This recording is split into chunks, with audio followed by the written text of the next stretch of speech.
India has imposed an immediate ban on the export of raw, white and refined sugar, with the restriction set to remain in force until September 30, 2026 or until further orders. Notably, the decision announced through a notification issued by the Directorate General of Foreign Trade under the Ministry of Commerce and Industry marks a major policy reversal by the government. And until now, limited sugar exports had been allowed under a restricted framework because authorities were expecting surplus domestic production. However, growing concerns over inflation, supply disruptions and global instability have prompted New Delhi to tighten controls in order to protect domestic availability and stabilize prices. The government has also clarified that the ban applies to all the categories of sugar exports and that the policy status has officially shifted from restricted to prohibited. And at the same time, certain exemptions have been allowed as sugar exports to the European Union and the United States under existing preferential quota agreements will continue. Shipments under the Advance Authorization Scheme, government-to-government agreements and consignments already in the export process before the order took effect will also be permitted. And according to the notification, consignments will be cleared if loading had already begun before May 13 or if the goods had been handed over to the customs authorities prior to enforcement of the ban. The government also stated that exports may still be allowed in special cases, where friendly nations request supplies to meet food security requirements. And the move comes at a time when policymakers are increasingly worried about domestic sugar supplies and inflationary pressures that is linked to the ongoing conflict in West Asia.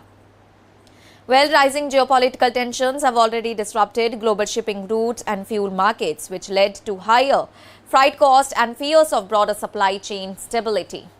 Officials believe that if the crisis intensifies further, essential commodities such as sugar could witness sharp price volatility in domestic markets. And since sugar remains a politically sensitive commodity that directly affects household consumption, as well as the food and the beverage industry, the government appears determined to avoid any sudden spike in prices.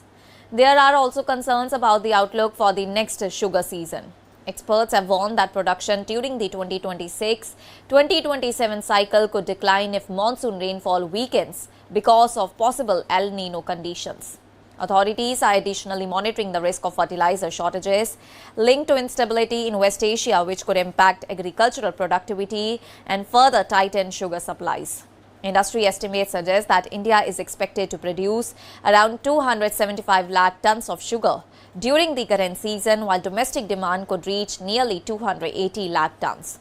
And with opening stocks included, closing inventories are projected to fall to nearly 45 lakh tons. That is the lowest level seen since the 2016 and 2017 season.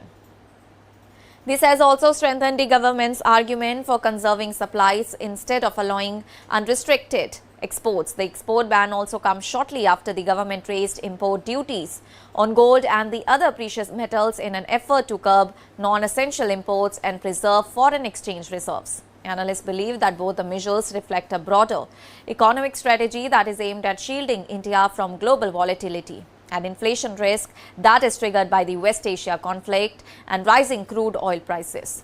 Global markets reacted immediately to the announcement as raw sugar futures in New York rose by more than 2%, while white sugar futures in London climbed around 3% after traders anticipated tighter global supplies. India is the world's second largest sugar producer after Brazil and a major exporter to countries across Asia, Africa and the Middle East. And any restriction on Indian sugar exports therefore has a significant impact on global availability and pricing. And the decision is expected to create uncertainty for sugar mills and traders who had already signed export contracts based on earlier government permissions. Shares of major sugar companies such as Balrampur Chini Mills, Dhampur Sugar Mills, Dwarikesh Sugar Industries and Sri Renuka Sugars may face short-term pressure as mills redirect inventories towards domestic markets instead of exports. However, experts believe that companies with strong ethanol integration could remain relatively stable because higher crude oil prices continue to support ethanol blending economics. But for consumers, the government insists that the objective is preventive rather than restrictive. By limiting exports now, authorities hope to maintain adequate domestic availability and prevent a future surge in sugar prices if global conditions worsen. While sugar itself may remain stable in the short term, experts caution that prolonged geopolitical tensions and rising fuel prices could still increase transportation and manufacturing costs across the food supply chain in the months ahead. That's all for now. Stay tuned to the Savera for more updates. Do like, comment and subscribe to the channel.